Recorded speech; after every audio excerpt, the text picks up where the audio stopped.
all stand.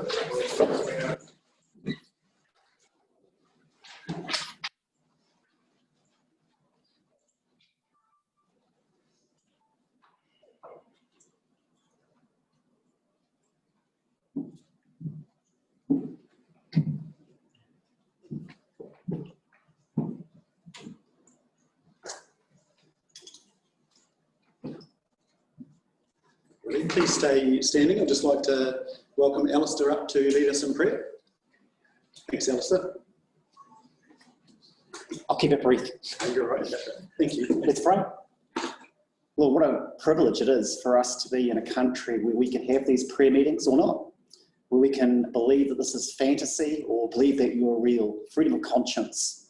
We thank you that we can have citizens who have access to this building and access to the mayor to bring their petitions to be heard. We thank you for the freedom of this nation, and that, Lord, the thousands of people, young Kiwis, who gave their life up for people to have freedom of religion or freedom of atheism, freedom to hold their views sincerely. And we thank you in this interesting time on the world where partisan differences in America and other places are accentuated, that for most part, us as Kiwis of any religion and no religion, any politics and no politics, we get along pretty well most of the time. And for that, we are all thankful. So we do pray that you bless the mayor and the councillors as they work for the good of this community. Within the Christian faith, we're asked to pray for our mayor and to honour those in leadership. And right now, we honour him and all the mayors and the councillors, and we pray that you'll grant them your wisdom and discernment. I ask this in Jesus' name.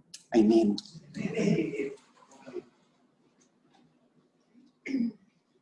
Good, thanks, Alistair.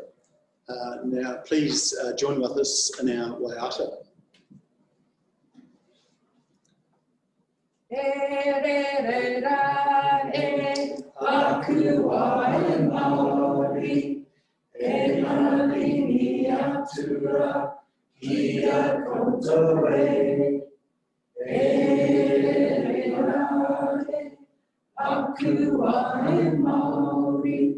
E maringi atura, kia kotoe.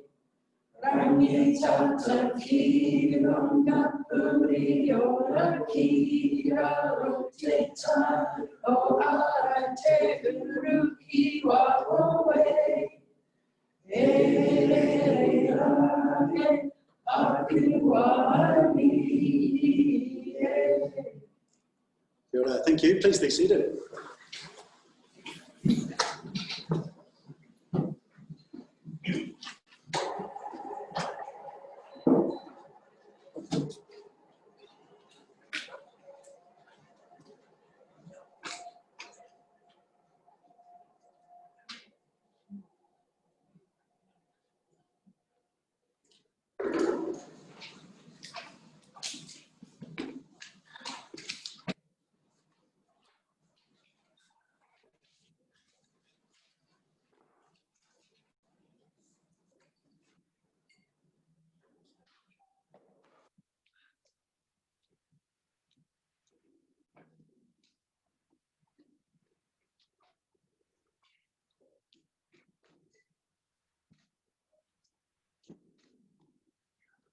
Good welcome everybody, and thank you, Alistair. Really appreciate you coming and opening up the prayer for us. Great to be with us.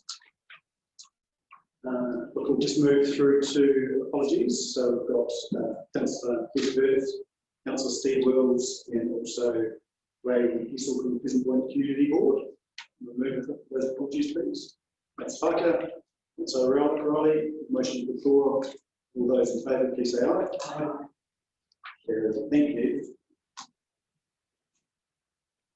So we now move to public forum. So we did originally have Stephen Grenier from Ben's coming as part of our ongoing community engagement.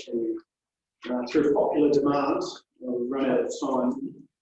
So Stephen's going to come to the next meeting, and we have Bob speaking on water reform, Jock Anderson on showgrounds, and also Denise Fitzgerald. So welcome Jania to speak first.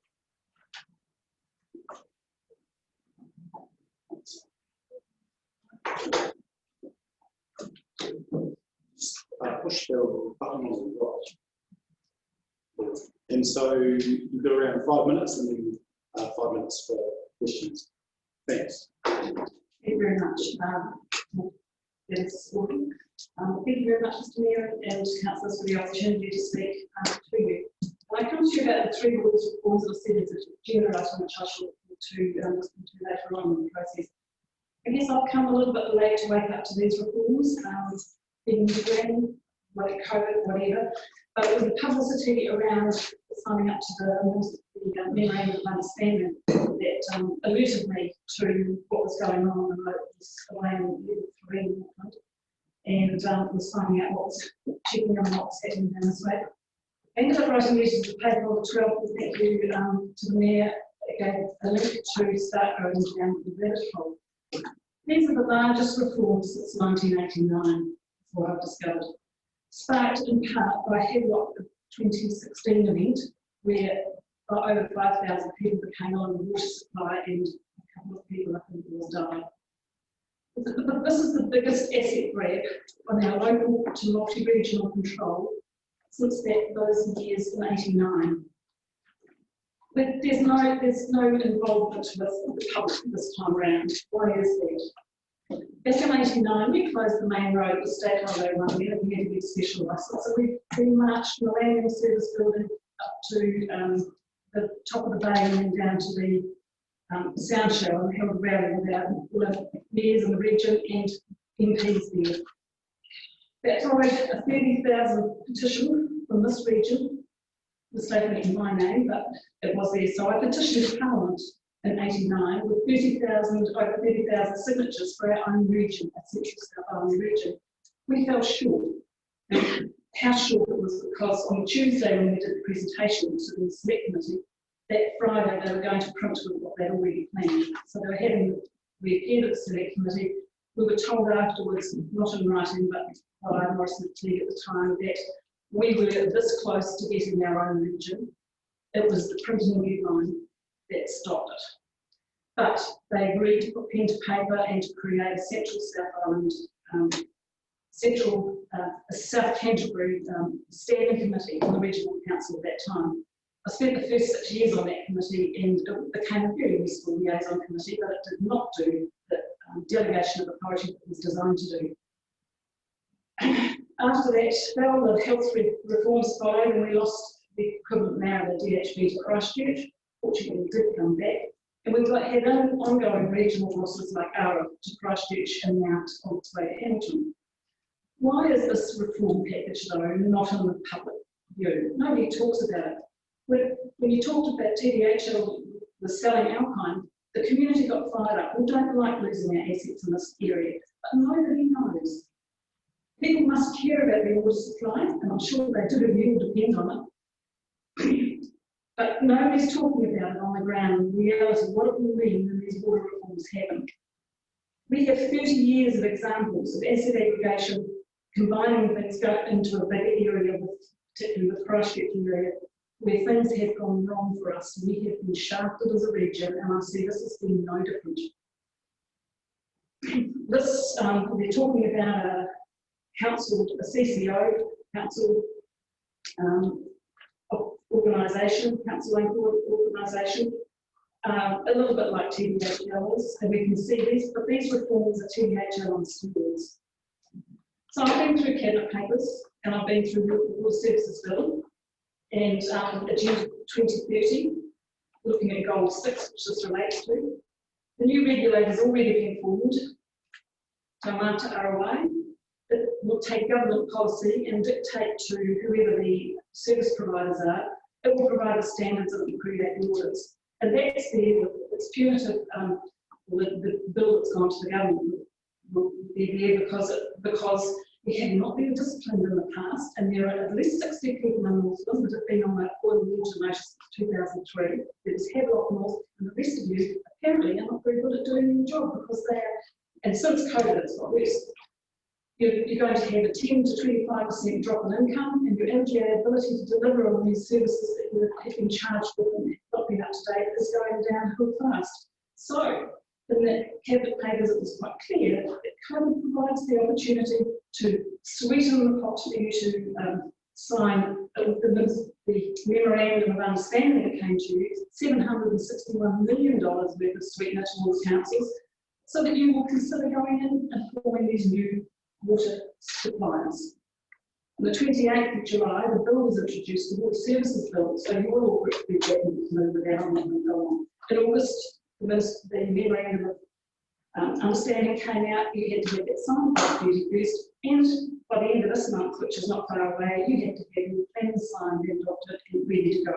So you can get your share, I think it's about 6 million, 6.84 million or so. By December, they intend announcing who the suppliers are, and it's going to be all go. It's all under the action in 2021, and by 2022-23 year it will be done. So what's the impact reading into all of these areas? So the LGAs are being encouraged to 5 water services, and I say 5, and I know you might be having communications with the Canterbury Regional Council mayors, but that's not the preferred option. It is quite clear on the memorandums and the things that have come out of Cabinet.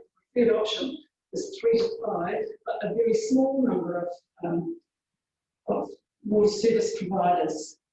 The assets are to go into the statutory body. We're going to be giving all the assets away. Billions and billions across New Zealand will go into these 5 statutory bodies. The bill addresses the enforcement penalties from sections 97 to sections 189, and there's only about 200 sections in the bill. That's all about the enforcement of penalties that will relate to the suppliers. And when you read those, you probably won't want the supplier, you probably hand it over. $50,000, starting $50,000 from an individual, going up to $250,000 for the entity that's the supplier. Maybe you don't want to be one, but it means giving the assets up. You're still going to be responsible, though, for reporting 3 yearly to the regulator on how the drinking water effects in this area. Now, that's interesting because you're not at the supplier, you don't have the assets. Why are you having to report 3 yearly to the regulator on that? And if the supplier falls over, guess what? You've got to pick up the tab, you've got to pick it up, find an alternate supplier in conjunction with the regulator, and put them down. But you have no assets and you have no income on these services that you've given away and given to another supplier. The chart, I don't know if you've probably seen that chart. It's this one here on the left that I noticed. And I was looking at it this morning and a smile came to my face and I thought, I can name those 5 service providers.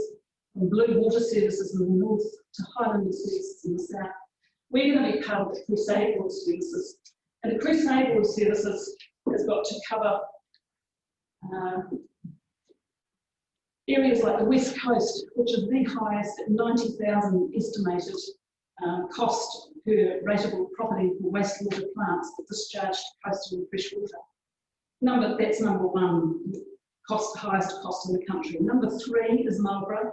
Number 5 is Nelson. Number 10 is Tasman, and Canterbury, which is doing quite well, number 12 on the list. Well, we're going to have to pick up the tab for everybody else. But then we've got that big population in Christchurch. I'm sure they'll be delighted to hear that. So our rugby analogy, I mean, it fits the part. It's got the catchments, it's got community interest. Rugby is number 1. National game after all, isn't it? The rugby community interest for those.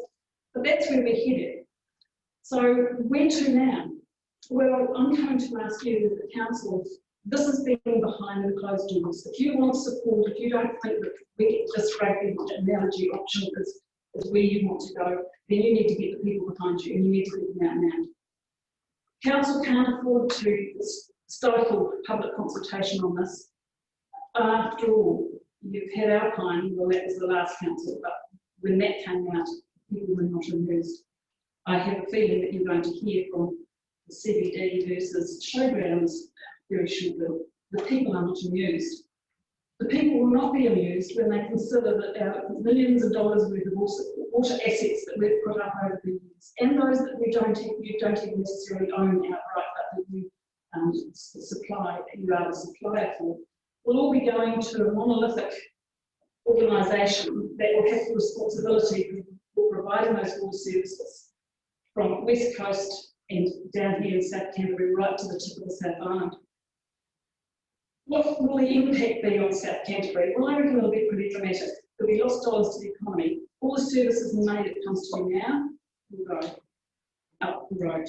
Population job loss, TDC shrinkage of size, functions, health reforms will follow. We'll lose our DHB.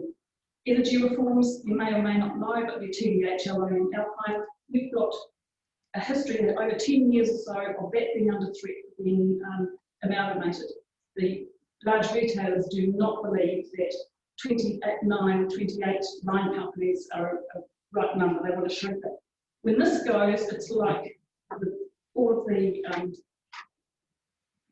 well, everything will follow. You really find that there is a lot of. That's about Tom. Do you want to just, I'll give you a minute to sum up, and then I'm sure we've got some questions, and then I'll thanks. So, Three Waters, this is the last,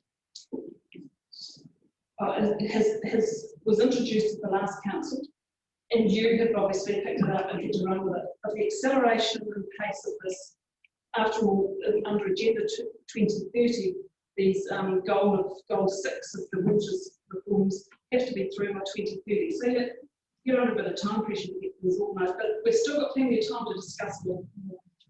It seems quite clear from what I can see that there is going to be a move for the water, waste and stormwater assets to move out of local government control to a statutory body elsewhere, and the public at large has not been consulted on this. Thank you.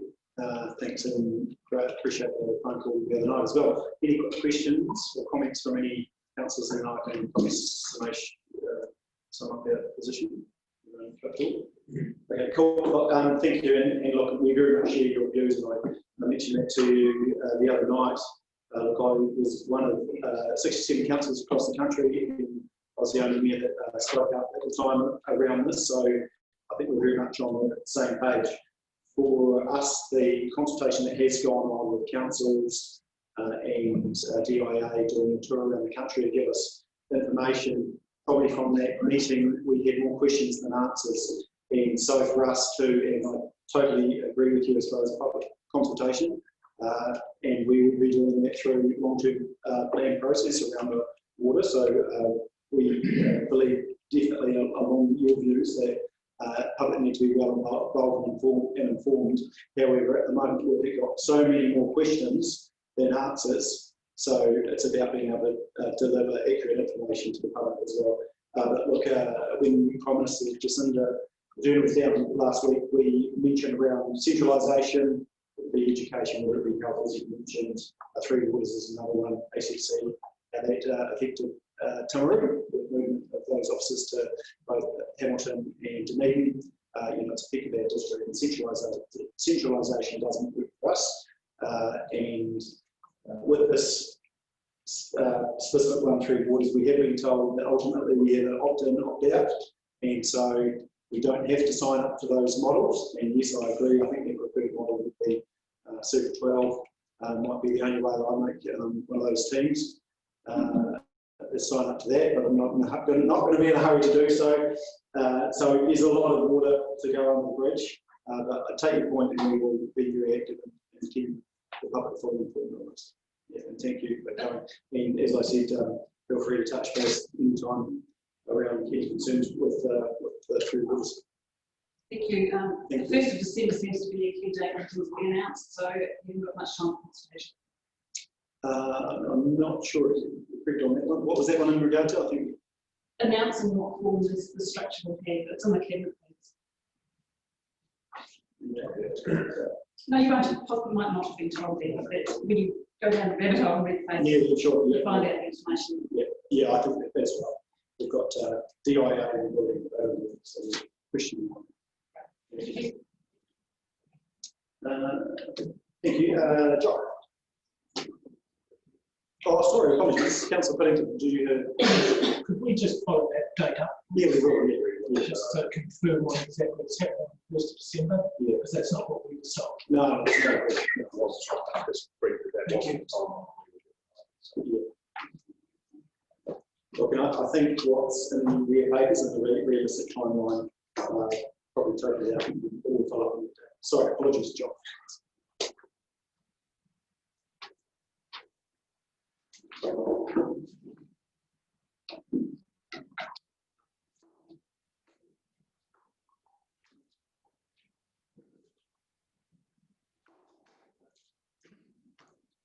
Time started now. Your Worship, Mayor Bone and councillors, thanks so much for giving us the opportunity to talk to you on this matter. I've made some notes to make it easier for everyone to follow. The decision by this elected council and its wholly owned Timaru District Holdings Limited to sell the former AMP showground site for a giant retail development without any public consultation is an affront to democracy and commercial decency. It is worse than a previous plan to sell off Alpine Energy shares, which is stopped only by massive community mobilisation and public outrage. No, this council has turned its back on its citizens once again and has ploughed ahead with an ill-considered plan, which, if allowed to go ahead, can only be prices for our already weakened town centre. The planned retail centre is the biggest single development in Timaru's history. Yet this council has refused to tell the people of Timaru about it until, as we're now told by Mayor Bone, it is too late. Well, that's wrong. As we saw with the Alpine Energy scandal, there has been no public consultation. That is also wrong. Why are you going against two specialist reports you commissioned into the economic effects of this proposed development, both of which concluded there will be significant adverse flow-on implications for the city centre? We now find that safeguards which TDHL said had been put in place when this development was revealed last year are abandoned, further threatening the livelihood of existing CBD retailers. So where are the benefits to the district? And where is your duty of stewardship to act in the best interests of the community? I've asked Tony Gates from the heart of Great Heart Timaru to come and tell us what benefits this retail development will have for Timaru. Mr. Gates says that once he has completed the due diligence process and he has determined what he is doing, he will be in a better position to come and meet. By then, it could be too late. If you, Mayor Bone and councillors, have any consideration for the well-being of this town, you will instruct TDHL to take immediate steps to pause the sale of the showground site with the view to stopping it completely. Because this is not only about money. It is not only about the sprawling out of town development which other towns and cities around the world are rejecting in favour of revitalising existing town centres. It's about the heart of Timaru, some might say the heart of the district, because the CBD area around Stafford Street and its environs is not only about shopping and doing business, it's about character. It's where people meet, it's where they gather, it's where we're entertained, and it's where we live. Our town centre is much more than a place to spend money. It's the heart of the community.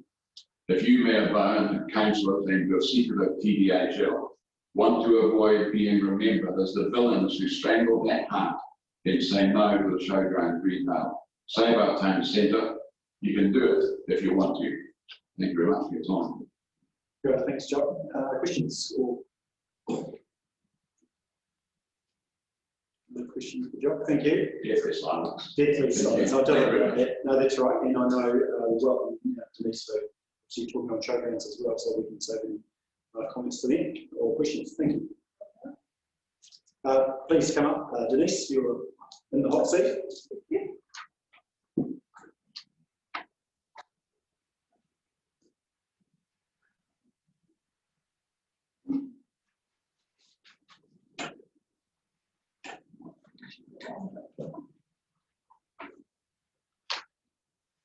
Rearrange his furniture. It's all right.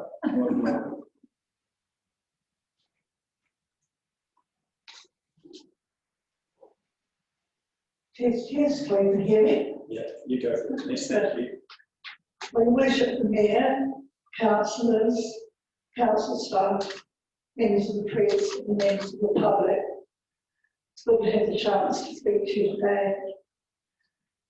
I'm opposed to the proposed development of the historic showground site for the following reasons. 2 reports commissioned by this council found that the development will adversely affect our town centre, or CBD. The development is not restricted to a strategic big box retail outlets, as was the case with the previous developers. I think we all felt comfortable with that there were going to be big warehouse type developments and no small shops and no extras. The lovely rolling bank from the Bridge Road end of the property was to be completely levelled out with a 10-metre retaining wall along the Bridge Road boundary. And I just hate to think of that land all being destroyed. So think back to the days of the AMP shows, all the things going on there, and it just seemed ghastly to me. The amount of land purchased was kept just below the size, which would require consent. And that seemed very sneaky, if you like. And sort of the secrecy thing coming in again that we all found so obnoxious with the sale of the proposed sale of the Alpine Energy shares by TDHL. My next issue, that the council should be preserving and enhancing our historic sites. And why has the council had a turnaround in its view of preserving and enhancing our town centre, CBD? And I'll give you these 2 recent examples. There was strenuous opposition to the Mighty 10 eyesore just over the road, which removed a very attractive section of town with its trees, several historic buildings which could have been used as craft and market centres. Also, the museum could have been extended into that area. But no, council's reason for this to go ahead was to keep people coming into the town centre and keep the CBD alive. The repurchase of the Calder Stewart Showgrounds land at an elevated price was also made to preserve the town centre CBD. That was the reason given. Or we bought it, you know, so this will protect the CBD. In conclusion, the proposed showground development will suck the life out of our CBD, and this at a time when millions are going to be spent on the Theatre World upgrade and the Heritage Hub. We have our lovely library, places where people throughout the town can sit and talk. We've got our churches, an art gallery, and of course the character of the beautiful buildings that we have that are in many cases being restored. And hopefully many will sort of be converted in some cases into apartments. So it will bring people living into the town centre and keep it alive. Because people are what we want. We don't just want cars going out to shopping malls. The town centre is also right beside the harbour, and that fact has been really appreciated and heard by cruise ship passengers who can, after a short walk over the railway bridge, be right in town, and they love that. They don't want to get on a bus and go out to Washington or out to the showgrounds or out to anywhere. It must just be lovely to go into a normal town and get on a ship for days. So the trend now is for people to return to high street shopping rather than malls and boutique style shops. And I think that's a really important thing, and has been a big change with people moving out of big shopping centres, which are very, very sterile. Finally, many thanks to Councillor Alan Booth, who came out and informed the public about what is going on. Thank you for that. But we'd really like to know what the rest of you councillors feel about it, whether you agree with the development or you're against it. I mean, whenever elections are coming up, the big thing that every councillor who's standing for council said, you know, I'm going to be transparent transparency is so important. We're going to communicate. When you are elected by the ratepayers and residents of the area, you don't need to think that TVHL is a separate entity that Calvin talked about. It still is just a council holding company. I mean, I know it's difficult for the mayor because he's in a situation, you know, of conflict with being in Brisbane. And council line, I know would be agreeing with it because you must have signed, because you're a director on the board of TVHL. So you obviously agree with it. But I mean, would there be any reason why somebody now couldn't speak up and actually say, you know, I'm for it, I'm against it? Anyway, thank you very much. That's all I've got to say, but I'd be happy to hear from councillors. Thank you. Thanks, Denise. Any questions, comments from anyone? Come on, be brave. Hi Denise, right. Could you use your microphone? This minute. Might just be, oh, sorry, Denise.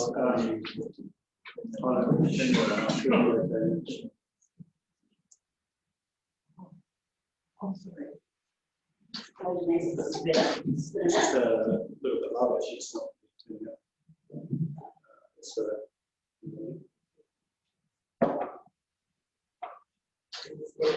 Oh, this is better. Okay. Present so, thank you. Hi Denise.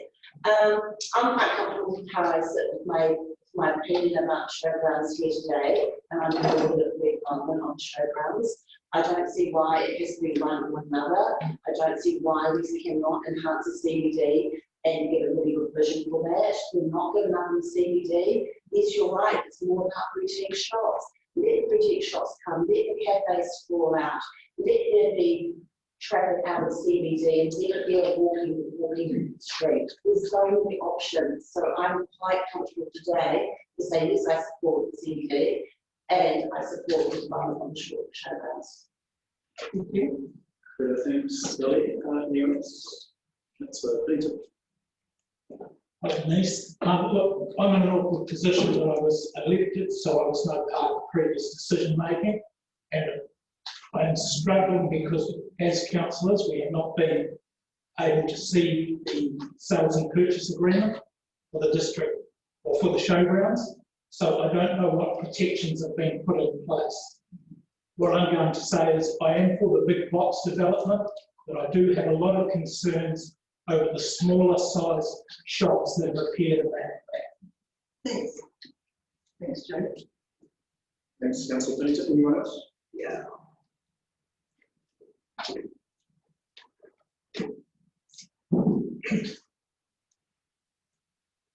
So, Councillor Rowley. I think you're going to talk into it, right? Thanks for the advice. Yeah, I'm actually for it, and you did make a comment before and then dropped it too about people using the main street as a place to talk and not necessarily to shop. And I would have thought the retailers would be backing me to say they need to shop. I foresee the CBD becoming a place that you can sit around and talk and make it a nice area, you know, free of cars and things like that. So I support the big box rather than, you know, not smaller ones, as Councillor Peter had said. I'm supporting it as it stands as a big box. Well, it seems it's not just going to be a big box though, doesn't it? I'm not sure. Thanks. Councillor Rowley. Councillor Wilkes. Hi Denise, nice to see you. Hi, it's nice to see you. Thank you for coming to talk today. I agree with other councillors. I'm in favour of a big box development up here, and I'm hugely in favour of developing the CBD into an area where people can live and eat and walk.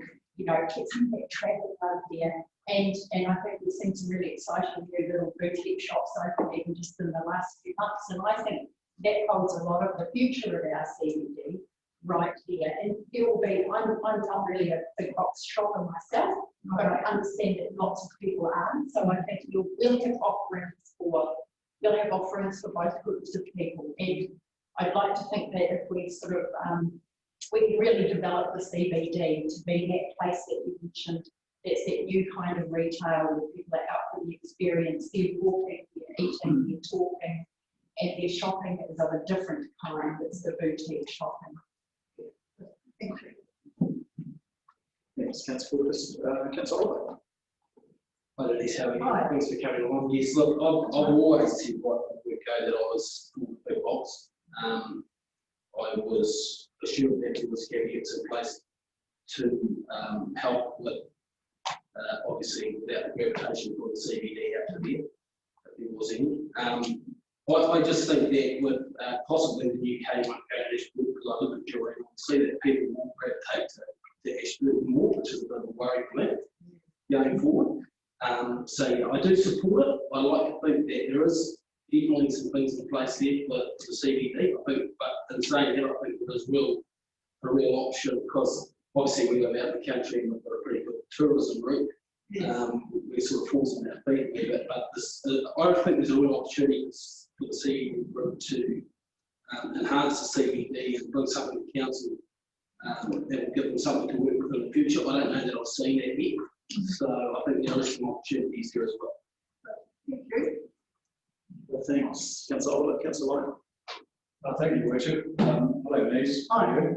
I support the showgrounds development, and quite simply, I look forward to the outcome of the showgrounds being there, what's developed on there being progressed, and look forward to the opportunities from the building owners and business people in the CBD to combine, to make this city is not a sprawling London. It's only 2 or 3 k's on one side of the other, or 3 k's or 4 or whatever. So there's a perfect opportunity to make the two entities work so well together.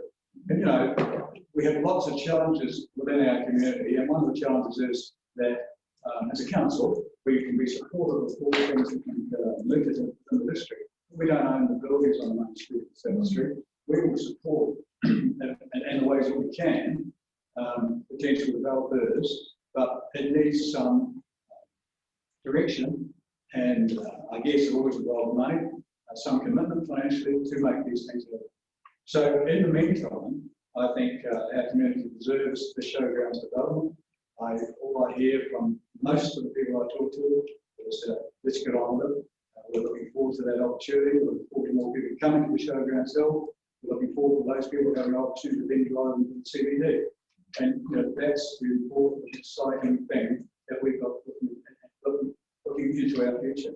And let's just get on with that. Let's stop this so-called potential bloodletting over every decision this district makes. This is something that's positive within the district. Let's not turn it into a fiasco. It's a sadness that we've been talking negatively about a wonderful opportunity on the showgrounds, and a wonderful opportunity because we now know how focused the CBD group are on getting themselves organised and getting going. So we're looking forward to that response from CBD, and with the same really positivity that we're looking forward to the showgrounds. So it's exciting times. It's exciting, challenging, wonderful times for Timberi District. So bring it on. I'll thank you for comments. Appreciate that. That's all right. I'll just touch on one thing. I think it's important to know on transparency. And I take your point, and I think we listened pretty hard, prior to the last election around transparency.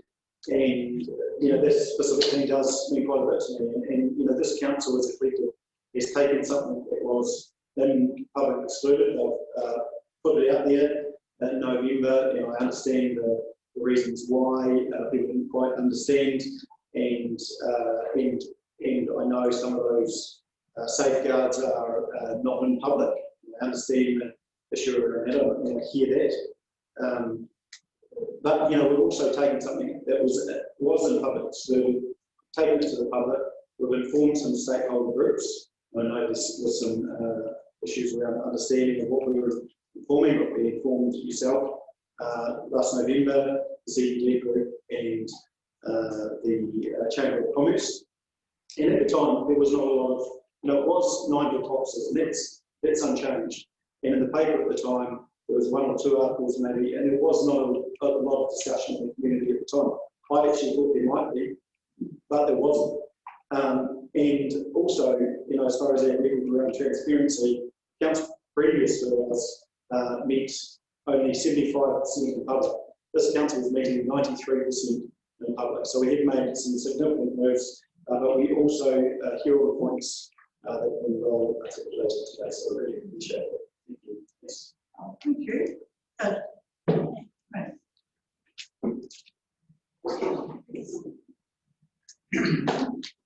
Right, so now we move on to identification of urgent business. No, any matters of a minor nature? No. Conflicts of interest for public conflicts. So we move on to 6.9, which is page 6. So confirmation minutes. That's for Parker. Councillor Gilchrist, motion to report. All those in favour, please say aye. Aye. Carried. Thank you. Move on to 7.2 minutes of meeting on 1st of September. Councillor Gilchrist, going to be quick, boys. Councillor Riley, thank you. Put motion to report. All those in favour, please say aye. Aye. Yes, carried. Thank you. So minutes, 7.3 of tenders of procurement on 1st of September. Councillor Oliver.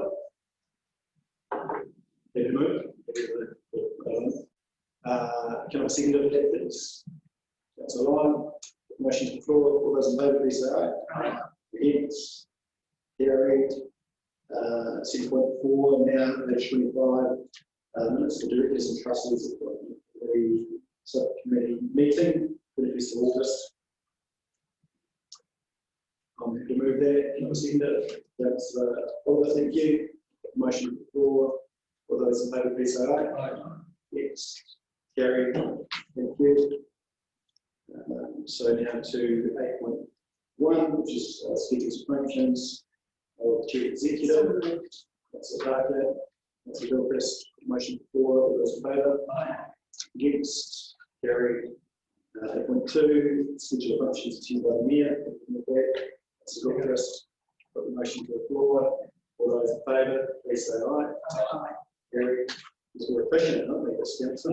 Okay, so we get into some reports now. So we come into report number 1, which is the petition for the Timaru Library, and we also have Wendy Newman here to speak on that. Welcome, Wendy.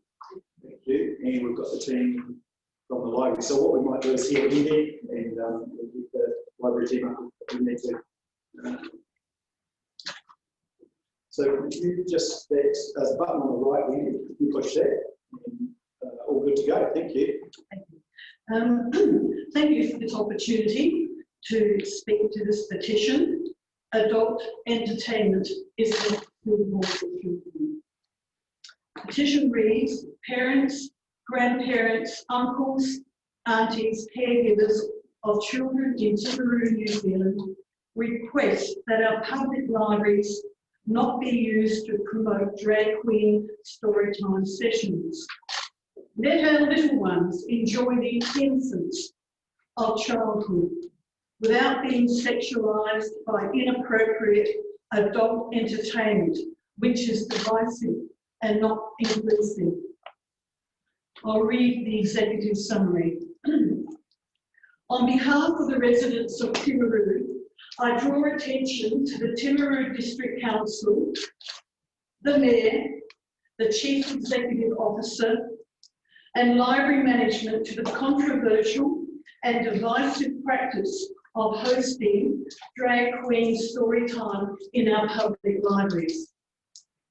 I am Wendy Newman and a resident in Timaru for almost 3 years. I am tertiary trained and have worked as a high school teacher for 16 years and also facilitated training in industrial settings for a number of decades. For many years, I also delivered mandatory reporting training to non-government organisations due to the alarming increase in child abuse in our community. This petition has been signed deliberately by 337 residents in less than 4 weeks. It focuses on the appropriateness of drag queen entertainment for children when a person, usually a male, imitates and hypersexualizes female gender stereotypes and gender roles for entertainment purposes. This entertainment for children is highly contested and should not be a ratepayer-funded activity, as it is often highly offensive to females. The sexual nature of drag queen entertainment is inappropriate for children and belongs in adult bars and places of 18+ entertainment. As I bring this petition before council, I wish to explicitly state that I believe all people are equal, but not all ideas are equal. Truth exists and error also exists. And yet the freedom to debate and disagree is a hallmark of a free and open society. This petition recognises that the Timaru Children's Library Management and the Timaru District Council have misjudged its duty of care towards the emotional and psychological care of its young users. To promote the fluid, queer, gender drag queen entertainment is a form of social engineering aimed at normalising queer behaviour with children and gender fluid ideology at the Children's Library through to teaching in schools. The library argues with correct clinical terminology that they wish to be inclusive, tolerant, and show diversity. However, where is the empirical evidence that drag queen storytime brings benefit to the emotional and the psychological well-being of young children? I am not a bigot or a hater of gay people, and there is no statement of vilification in this petition. In fact, I personally cared for my gay cousin Max for 6 months while he died a horrific death from AIDS. I cleaned his flat, I fed him meals, and I had him as a guest in my home. I have been abused and attacked for starting this petition from people who do not know me or have ever met me. Unfortunately, this makes me feel unsafe, and yet, at this stage, freedom of expression is still a foundation principle in New Zealand. However, this petition is not about the gay agenda, but the inappropriate exposure of queer gender ideology to noticeably young children. Some years back, a little girl called Corrie ten Boom was travelling on a train with her father. Corrie asked a question, and her father asked her to lift the suitcase onto the luggage rack. Corrie replied that it was too heavy, and her father said her question was too heavy for a young child. And this is my argument, that drag queen events are too heavy for the sensitive minds of young children. Public libraries should be safe places to share information with children, and therefore your petitioners request that the council draw a line in the sand, aim to protect our young people, exercise their duty of care, and publicly cancel future use of our public libraries for drag queen story times. Thank you. Thank you, Vicky. Please take a seat for a moment. I don't know, just take a seat here. I'm sure we'll. Thank you. Look, and I'm sorry you've use over this, because I think I agree with you. Freedom of speech is what makes our democracy so wonderful, as it seemed here today. So, is there any questions for you?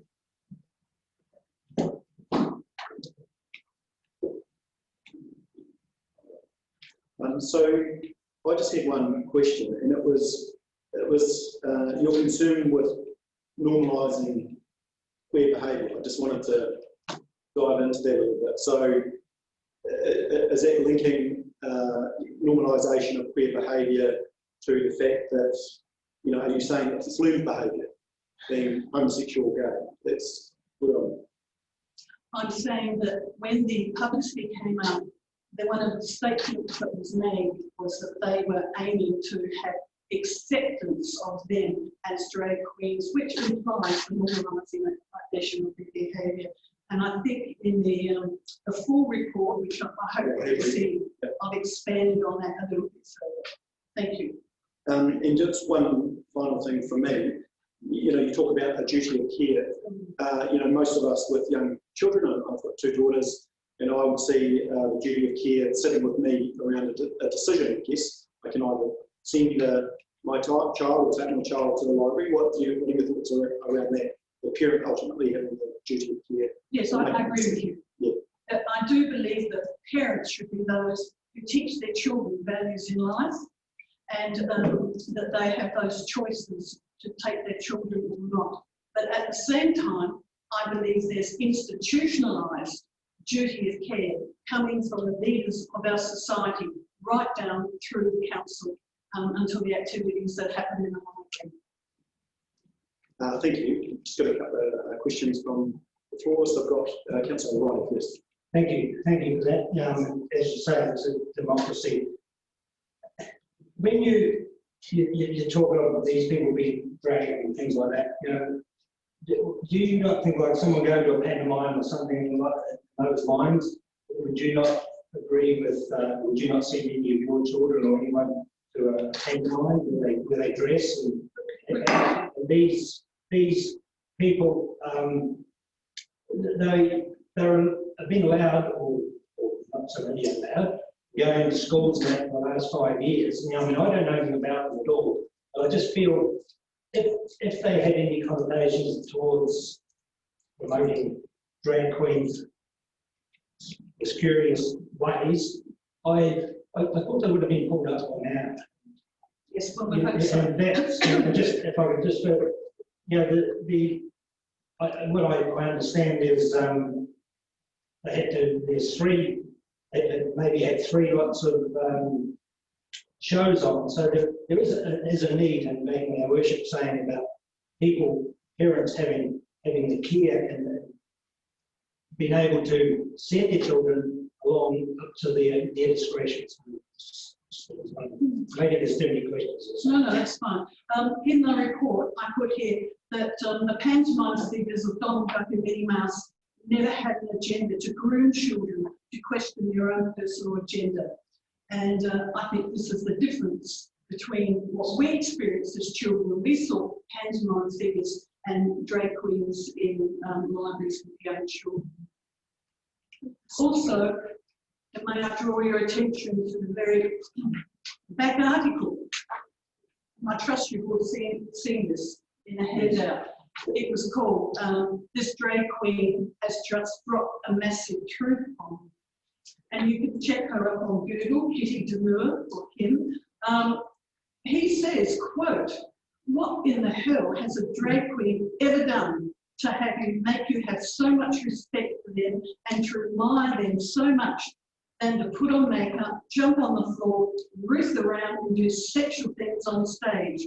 I have absolutely no idea why you'd want to influence your child. It makes no sense at all." This drag queen says, "A drag queen performs in a nightclub for adults. There's a lot of filth that goes on, a lot of sexual stuff that goes on. And backstage, there is a lot of nudity, sex and drugs." Okay, so you think this is an avenue you want your child to explore? This is straight from the mouth of a drag queen. So I think we should take note of it. If I may speak, that, in all respect, that's in the place you're saying, in certain hotels or wherever they do it. this is the library that these people will gauge that, monitor that, that behaviour. And it's not a behaviour, it's something that's been accepted. These people put a bit of fun in people's lives, you know. It's, If that was the case, that would be good, but I actually don't believe that is the I case. believe they I do. believe they have an agenda to normalise what Well, their behaviour is. they're included in society, so let's Move on, sorry, get all right. Councillor Gilchrist. Coming in. Penny stole my thunder a little bit, because when I first read your petition, the thing that came to mind was kids have been watching Widow Queen for years, and I don't know that it's done any of us here watching a bloke wearing a frock parading around on the stage. And I absolutely celebrate freedom of speech and freedom of actions. And I'm really sorry that you've been vilified and feel unsafe, but I'm 100% in support of Rainbow Storytime and offering very young children up to older children the opportunity to feel they can genuinely be themselves, and that however they turn out, it's okay. So I'm sorry I'm not able to support your very child. Thank you, Councillor Gilchrist. Councillor Binton. Sorry, getting used to the buttons. Look, fortunately, we're in a country that allows freedom of speech and very much choice. I guess my concern is you say you're not against something, but then you're worried about children exploring, I guess, their sexuality.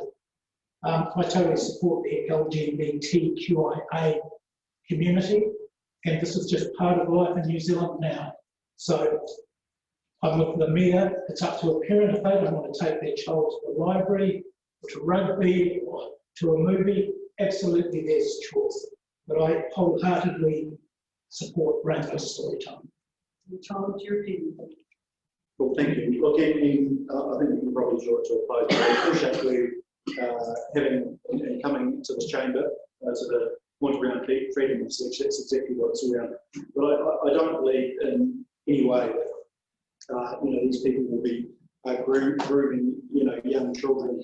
To groom young children or believe in that context, but also to believe in the context that that being homosexual is learned behaviour, and it's been scientifically proven. You're born gay, and I've got a lot of friends, and they've never been heterosexual, and then changed them with gay, they were born gay. So that's just where I sit on that. But look, we appreciate. Again, that takes the focus of the petition that drag queen story time is inappropriate for children 5 and under. This is not about the gay agenda. It's about the appropriateness of that entertainment for very young children, when men frequently dress up and hypersexualise women's behaviour. That's the focus of the petition. Yeah, no, and I take your point. I think council is confident that parents have the duty of care and make a good decision around their children, whether partaking in Rainbow Storytime or not. So thank you for your time. Really appreciate it. Thank you for having me. That's right. No, pleasure. Thank you. So we won't require the council staff. Thank you for Rover staff. Thank you for being with us today. And I just need to move a report. Councillor Gilchrist, Councillor Riley, relation to the report that we received a report and petition. All those in favour, please say aye. Aye. Against? Carried. Thank you. So, moving on to 9.2 on page 92. So we've just got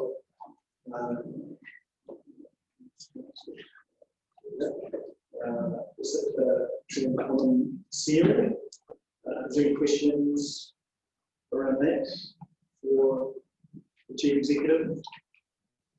Otherwise, I can move it. Councillor Oliver, Councillor Gilchrist, all those in favour, please say aye. Aye. Yes, carried. Thank you. So it's 2, move to 9.3. Contracts there and delegated authority. Any questions around those? Mover. Yeah, Councillor Parker, Councillor Riley, motion 4, all those in favour, please say aye. Aye. Against, carried, thank you. Move to 1.4 on page 3. So to approve the work risk charter, I want to see, no, Mr. Cross, please discuss a brief background. Yeah, sorry. That's right.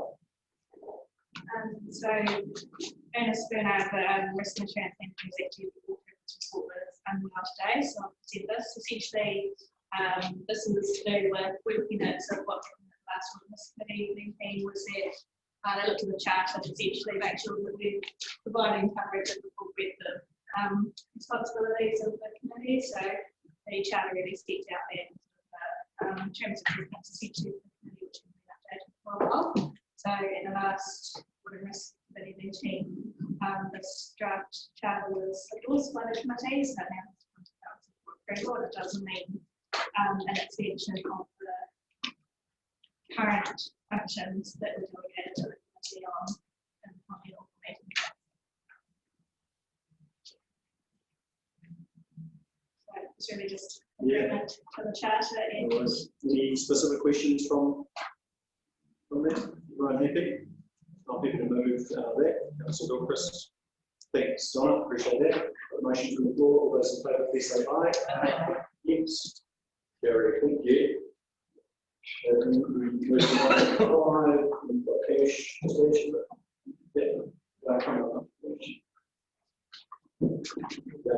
Previous.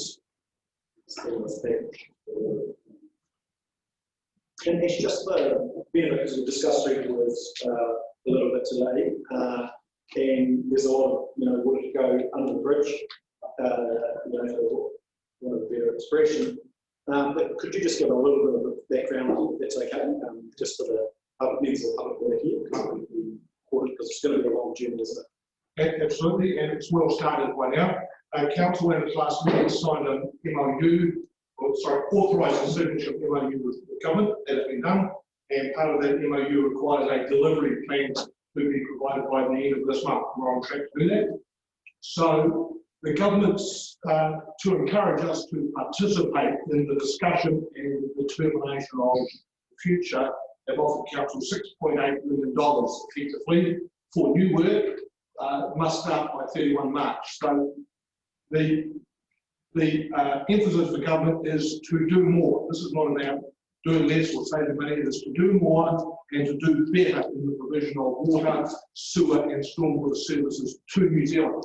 And that's big picture is a freshwater package out of government for receiving water standards, for freshwater initiatives, for drinking water improvements across the board. And remember, quite a few communities cannot afford to provide better drinking water. And so there's these incentives being offered in return for exchanging information, having a conversation and participating in the government initiative to form new water entities. And so part of that is, for right now, is my report about projects that Council may wish to spend $6.8 million on. And it's all moving at pace. We've had advice from Solvent and Local New Zealand that we do not need to consult on the concept of receiving this money, but individual projects, depending on their significance, may need consultation. Or projects we have now, we do not meet the threshold for consultation. So in some respects, it's get on with the work. And so we at the staff level identified about 30 projects that we thought could be considered. We went through and we gave a risk assessment. If any of those projects had resource consenting issues, building consenting issues, landowner access issues, which always are a significant hurdle, then we parked them for now and said that might be dealt with through the long-term plan for next year. And we've come up with a list of 19, I think, there's projects that are on your list in front of you for, we think they're highly doable, highly feasible. And we'd also encourage the councils have got any other projects that they want, put on the list, they're very happy to do that. Remembering that our list that we're sending away in the delivery plan for approval covers more than the funding that we can get. Two reasons for this is costs in the list are very estimate, a rough order of cost, typically plus or minus 30%. Typically, we don't know until we do more work, and that, as we're speaking, it's being done. And the other one is there could be, as you go through the list, one or two hurdles for projects that we didn't see. Therefore, you might want to substitute them with other projects rather than going back to Wellington to get approval for those projects. We think should have them on the list now. And therefore, we can substitute and do a bit of contingency plan. Having said that, we would like, and suggested, I checked this with the chief executive and the group manager of infrastructure, sort of a working party of yourself and chair and deputy chair of the infrastructure committee. So we need to just check things against them as we move. I'm not recommending that it be a subcommittee with formal notices and all the rest of it. It's really just to bounce ideas of what about this one instead of that one, sort of stuff, because we've got to be agile. We've got to get this work. Every project's got to be underway by 31 March and completed within 12 months from that date. So we have to be quite nimble. We need to resource it internally. The top line on there is the program management. We need to figure out how to do that. Then we pay for the Canterbury Wide Initiative, which the Mayoral Forum and supported by Chief Dealer have got underway. It's about to go to market. We've got 7 new projects of their own. So happy to take questions, but hopefully that's the big picture that you is about. Yeah, thank you. And look, in wider consultation, I think Jania's discussion and concerns earlier, are very much, there's so much unknown yet, and some of that wider consultation and more definitive stuff where, it will affect the community specifically, that comes later, doesn't it? Absolutely. When we have specific proposals about whatever the public entity looks like, and that's work in progress over the next 8 to 10 months, then there will be a need for consultation because council has identified its Three Waters activities as a whole. The waters activity as a whole, and then sewer as significant asset of council. And so if we want to do anything with those, then it brings into play the significance and engagement policy, and that may well require consultation. Depending on what it is, we end up seeing as the right answer to this government conversation that's on foot. Yeah, look, and we've also been very much made aware that it is opt-in, opt-out at that point. Yes. In a lot of ways, as long as we act ethically and all the rest of it, then this is free money to get on and do stuff for the betterment of the environment, levels of service for people through better water quality and so on. It's incentivised. Cool, awesome, thank you, Mr. Hubbard. And the question from Councillor. Just in terms of the list, Ash, are we going to rate them? Who's going to rate them? Because I particularly like the Wells Creek discharge at the west end of Caroline Bay, because at one stage Caroline Bay was threatened with closure because of water quality, that no doubt was part of what was being discharged through that Wells Creek. So are you prioritising and asking us to? When does that take place? Right, a couple of comments to that is, I would suggest that one does not assume that the discharge from the pipe contributed to issue in Caroline Bay. There is no evidence of that yet. It could well be, but that is not definitive. The other issue is prioritisation. We see the list as being a full list that we send away for approval, and that it would be the working party that would give the nod, if you like, to the priority. Having said that, we believe that we had a staff workshop yesterday. We can actually start work on the whole list, because if a project on there does not get approved for funding, or there's some hurdle in the way, then more than likely it'll come through next year's long-term plan anyway. So we propose to start on all those, get some work underway, and then talk to the working party and agree. But there's certainly, when you look through the list, there's some that are more obvious than others. That is one of them. Thank you. Thanks for the answer. And yeah, there is some good work in this table to work through this. Any other questions you have? And just we've got, as far as the working group, we've got Mayor, Chair, Deputy Chair. I think we just need to make an amendment to include the Chair of Environmental Services. So everyone comfortable and if you move that motion with that amendment. Any other questions for Mr. Oh, sorry, Councillor. Yeah, actually, what's the mayoral, I see we contribute 12% to mayoral, I guess, regional wide activity. Yeah. What's that? That is, and the brief for that is almost finalised. It'll be coming to the mayor and your chief executive by the end of this week. And that is to look at what might a public entity look like. Because the government have said they've got to be either regional or multi-regional. So what would that look like? What would it mean for each council? What would it mean for what is left over for each council? What are the staffing implications? What are the resources that might go into this entity? What are the assets they might look after? It's that big picture. And rather than each council doing their own thing, it's been determined to be much more effective and efficient doing it region-wide, and also that given the government's mission that it be regional, multi-regional, then there'll be work to come out of that each council will look at, given that the big picture's bigger. Probably a good question, Councillor Burke, and probably the key thing for me that was discussed around the mayoral forum is around one, constantly updating the members, because it's a really important process, and from that how we get the public updated as well. So yeah, really good.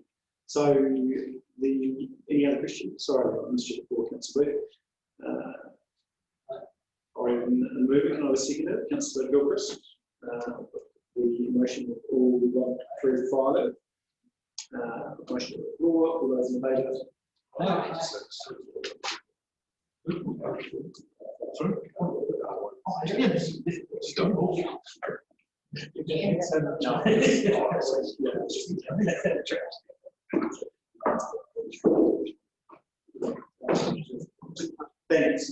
Thank you.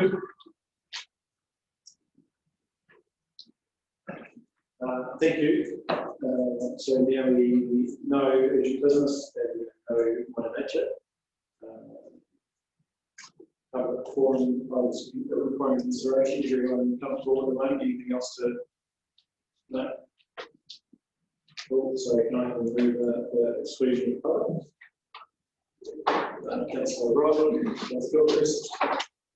Motion to call. Those in favour, please say aye. It's carried. Oh, sorry.